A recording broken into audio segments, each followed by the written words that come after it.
L'Alpicat va aconseguir la seva primera victòria després del retorn a primera catalana. Vendrell i Gomà van ser els autors dels dos gols locals. La primera part va tenir un clar domini dels vermells i al minut 12 ja marcava el primer gol. Vendrell va aprofitar un error defensiu per encetar el marcador. Abans d'anar al descans, Gomà va fer el segon amb un llançament de falta directe.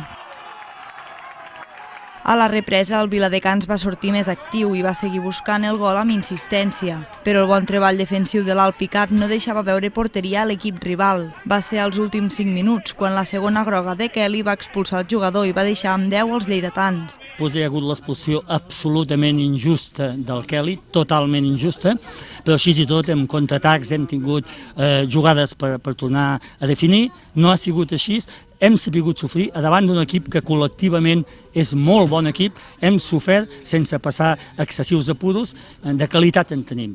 I nosaltres hem d'anar entenent que el futbol és equilibri, que el futbol és harmonia, que el futbol no és fer una jugada maca, sinó estar als 90 partits fent cada cop el jugador ha de fer en cada moment el millor per l'equip. O sigui, s'ha de posicionar, s'ha de desmarcar, l'ha de passar. Totes aquestes coses no són fàcils, però jo estic content que l'equip col·lectivament i individualment ho està fent.